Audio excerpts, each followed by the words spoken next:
दोस्तों नमस्कार आदाब ग्रामर मास्टर में आपનું સ્વાગત છે અને હું છું આપનો દોસ્ત અહેમદ તવાણી। મિત્રો આપના માટે ફરીથી સરસ મજાનો ગ્રામરનો વિડિયો લઈને આવ્યો છું ધ પ્રેઝન્ટ કન્ટિન્યુઅસ ટેન્સ એટલે કે ચાલુ વર્તમાન કાળ।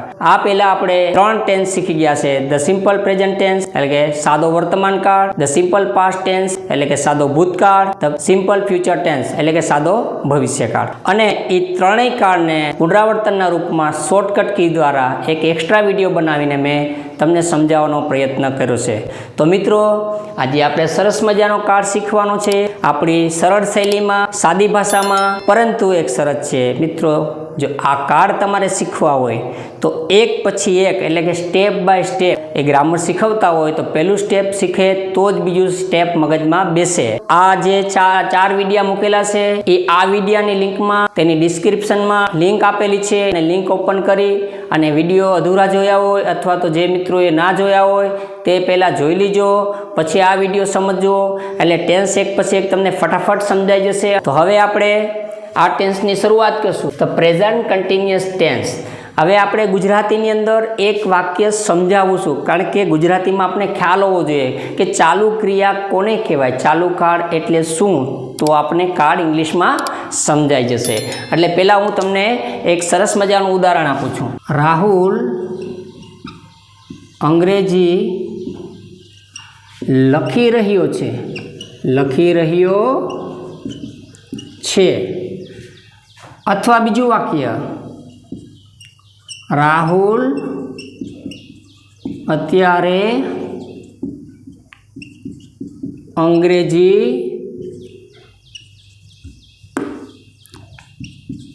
લખે છે। આપણે ગુજરાતીમાં શીખાશે આગળના કાળમાં કે પહેલા નંબર ઉપર આવે કર્તા હોય, બીજા નંબર ઉપર આવે કર્મ હોય અને ત્રીજા નંબર ઉપર આવે આપણું ક્રિયાપદ હોય। અહીંયા પણ પહેલા નંબર ઉપર આવે કર્તા। હવે આ અત્યારે શબ્દ તો ક્રિયા દર્શાવવા માટે વપરાય છે અને વધારાનો શબ્દ અન્ય શબ્દ જેને કહીએ ત્યારે આપણે યુઝ કરતા હોય। આ કર્તા છે, આ કર્મ છે અને આ આપણું ક્રિયાપદ છે।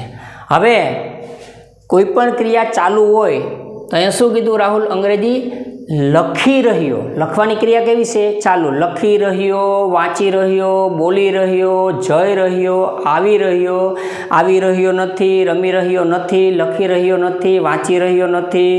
શું તે લખી રહ્યો છે, શું તેઓ વાંચી રહ્યા છે, શું તેઓ લેસન કરી રહ્યા છે, શું તમે વિડીયો નિહાળી રહ્યા છો, XYZ આવી વસ્તુ હોય તો એના માટે ક્રિયા કેવી બતાડે, ચાલુ। હવે જો તમને બતાડું એટલે આપણો ડાઉટ ક્લિયર થઈ જશે।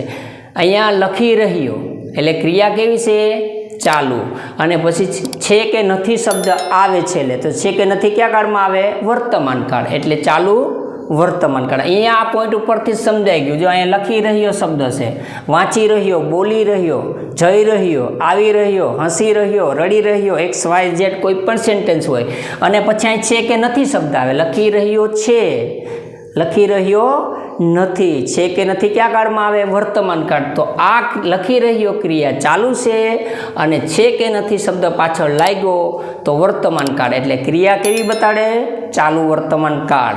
હવે આ વાક્યની અંદર પણ જો રાહુલ અત્યારે અંગ્રેજી લખે છે। હવે મિત્રો આ શબ્દને થોડી વાર પૂરતી કાઢી નાખો તો રાહુલ અંગ્રેજી લખે છે રોજિંદી ક્રિયા થઈ જાય તો વર્તમાન કાળ થઈ જાય, સાદો વર્તમાન કાળ।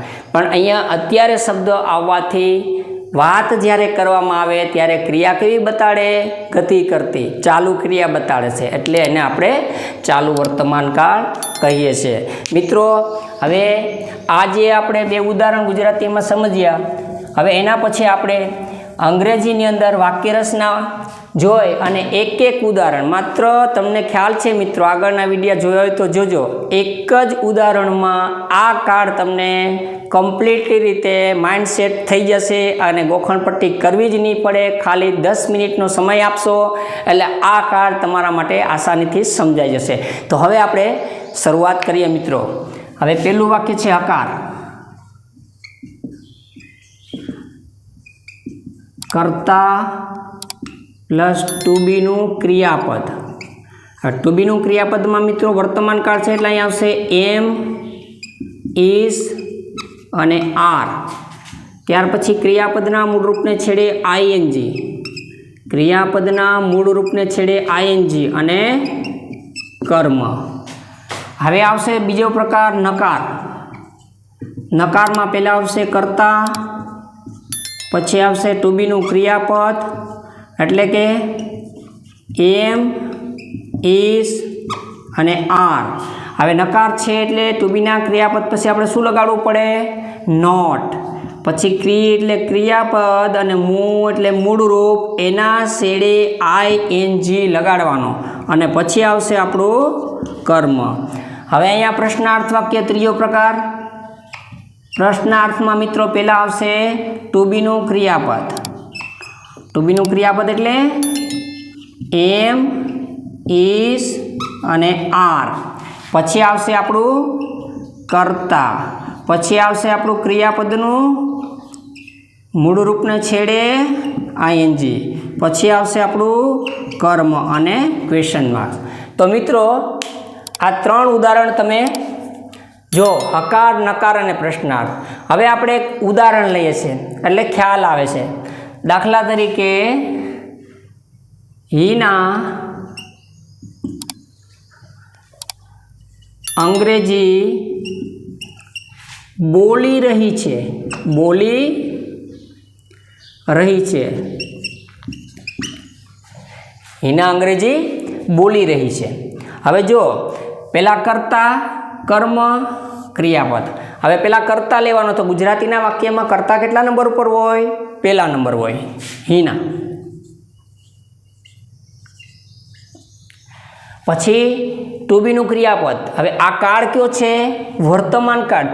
ચાલુ વર્તમાન કાળ એટલે વર્તમાન કાળના ટુ બીના ક્રિયાપદ આવે. વર્તમાન કાળના ટુ બીના ક્રિયાપદ કેટલા છે? એમ, ઇઝ અને આર.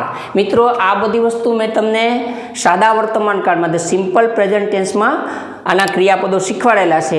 એટલે જ કહું છું કે તમે જો એ કાળ જોયેલો હશે તો આ કાળ ફટાફટ 10 મિનિટમાં કમ્પ્લીટ.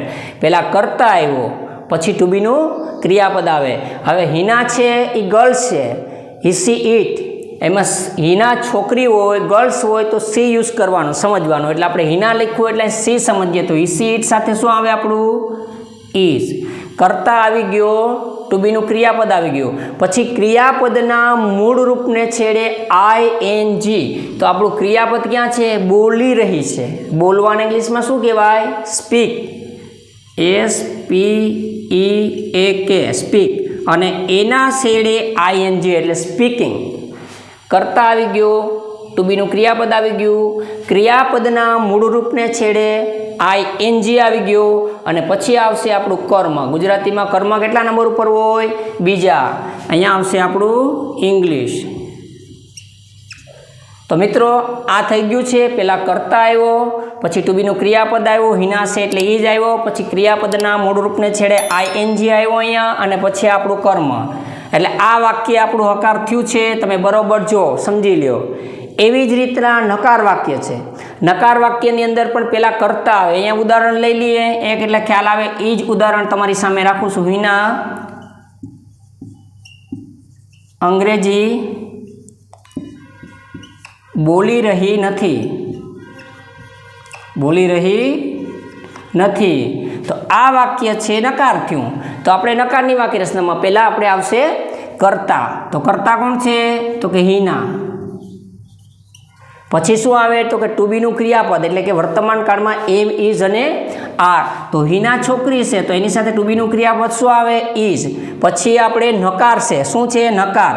તો નકાર હોય તો ફરજિયાત ટુ બીના ક્રિયાપદ પછી આપણે નોટ મૂકવો પડે. પછી હુંવાળું જે ક્રિયાપદ હોય છે, ક્રિયાપદ, મેન ક્રિયાપદ, એ ક્રિયાપદના મૂળ રૂપને છેડાય છે એટલે કર્તા, કર્મ, ક્રિયાપદ. આ શું છે? બોલી રહી નથી. તો બોલવાના ઇંગ્લિશમાં શું કહેવાય? સ્પીક. એના છેડે આઈએનજી એટલે સ્પીકિંગ. કર્તા આવી ગયો, ટુ બીનું ક્રિયાપદ આવી ગયું, નોટ આવી ગયો, ક્રિયાપદના મૂળ રૂપને છેડે આઈએનજી આવી ગયું અને પછી આવશે આપણું કર્મ. મિત્રો કર્મ છે એ કેટલા નંબર પર હોય ગુજરાતીમાં? બીજા નંબર ઉપર. બીજા નંબરમાં શું છે અહીંયા? ઇંગ્લિશ એટલે કે અંગ્રેજીનું ઇંગ્લિશ. ચાલો બે વાક્ય થયા છે. હકાર થઈ ગયું, નકાર થઈ ગયું. હવે આપણું આવશે પ્રશ્નાર્થ. તો તો પ્રશ્નાર્થમાં ટુ બીનું ક્રિયાપદ પહેલાં મૂકવું પડશે. મેં તમને સિમ્પલ પ્રેઝન્ટ ટેન્સમાં આ બધી વસ્તુ સમજાવેલી છે. ફરીથી તમને કહું છું, આ ટુ બીનું ક્રિયાપદ ગોતવા માટે આપણે શું ગોતવું પડશે? તો કે પહેલાં આપણે ગોતવું પડશે કર્તા. હવે આમાં કર્તા કોણ છે? તો કે અહીંયા કર્તા છે. અહીંયા આપણે ઉદાહરણ લઈએ, શું હિના અંગ્રેજી બોલી રહી છે? મિત્રો અહીંયા બરોબર જો, શું હિના અંગ્રેજી બોલી રહી છે, આ વાક્ય છે પ્રશ્નાર્થ આપણું. આ કર્તા થયું, આ કર્મ થયું અને બોલી રહી ચાલુ છે કે નથી? વર્તમાન, એટલે ચાલુ વર્તમાન કાળ. હવે આની અંદર આપણે પ્રશ્નાર્થમાં પહેલાં ટુ બીનું ક્રિયાપદ આપણે જોવું પડે. તો ડાયરેક્ટ ટુ બીનું ક્રિયાપદ આપણે ન મળે મિત્રો. આપણે એના માટે દરેક વાક્યમાં કર્તા ગોતવો પડે. અહીંયા કર્તા ગોતીએ તો ખબર પડે કે એમ ઇઝ અને આરમાંથી શું આવશે. અહીંયા કર્તા ગોતીએ તો ખબર પડે કે એમ ઇઝ આરમાંથી શું આવશે. પણ અહીંયા એમ ઇઝ આર પહેલાં મૂકવાના છે. તો મિત્રો એના માટે આપણે કર્તા ગોતવો પડે. તો કર્તા કોણ છે? હિના. તો હિના છોકરી છે, ગર્લ છે, તો એની સાથે સમજવાનો સી. તો હી સીટ સાથે શું આવે? તો કે ઇઝ. આપણો ટુ બીનો ક્રિયાપદ અહીંયા આવશે, ઇઝ હિના. પછી ક્રિયાપદના મૂળ રૂપને છેડે ING. તો બોલવાને ઇંગ્લિશમાં શું કહેવાય? સ્પીક. તો શું થઈ ગયું? સ્પીકિંગ. અને પછી કર્મ, ઇંગ્લિશનું ઇંગ્લિશ અને ક્વેશ્ચન માર્ક. મિત્રો આ વાક્ય બરોબર સમજો. ખાલી 3 જ ઉદાહરણ આપેલા છે. આ વાક્ય તમારે સમજવાના છે. પહેલું છે હકાર, બીજું છે નકાર અને ત્રીજું છે પ્રશ્નાર્થ. કશું જ કરવાનું નથી. કર્તા લઈ લેવાનો, ટુ બીનું ક્રિયાપદ, ક્રિયાપદના મૂળ રૂપને છેડે ING અને પછી કર્મ. એવી રીતના નકારમાં કર્તા લઈ લેવાનો, ટુ બીનું ક્રિયાપદ, પછી નોટ લેવાનો છે, પછી ક્રિયાપદના મૂળ રૂપને છેડે ING અને પછી જે આપણો કર્મ હોય. પ્રશ્નાર્થની અંદર પહેલાં ટુ બીનું ક્રિયાપદ લઈ લેવાનું છે, પછી કર્તા આવે, પછી ક્રિયાપદના મૂળ રૂપને છેડે ING અને પછી આપણું જે કંઈ આવશે એ કર્મ અને પ્રશ્નાર્થની નિશાની. મિત્રો આ 3 ઉદાહરણ ઉપરથી તમને આ કાળ સમજાઈ ગયો એવી આશા રાખું છું. અને હું મારા આત્મવિશ્વાસ, કોન્ફિડન્સથી કહું છું કે તમે પણ હવે મેચ્યોર થઈ ગયા છે ઇંગ્લિશની અંદર અને તમે બ્રિલિયન્ટ માઇન્ડ તમારો થઈ ગયો છે. તમે મેચ્યોરિટી આવી ગઈ છે, તમારામાં કોન્ફિડન્સ બિલ્ડઅપ થઈ ગયો છે એવું મને આ વિડીયોની કમેન્ટો ઉપરથી લાગે છે. મિત્રો ફરી વખત કહું, આ કાર્ડ મહત્ત્વનો છે. હવે આના પહેલાંના જે કાર્ડ છે એ તમે ન જોયા હોય તો આ ડિસ્ક્રિપ્શન બોક્સમાં બધા કાર્ડની લિંક આપેલી છે દરેક વિડીયોની. તો એક પછી એક તે વિડીયો છે, તમે જોઈ લેજો, સમજી લેજો, તો જ આ કાર્ડ તમને આવડશે. હવે મિત્રો એક નાની એવી રિક્વેસ્ટ છે, આ વિડીયો જો તમને ગમ્યો હોય તો તમે સબસ્ક્રાઈબ કરજો, લાઈક કરજો, શેર કરજો, કમેન્ટ કરજો. થેન્ક યુ દોસ્તો.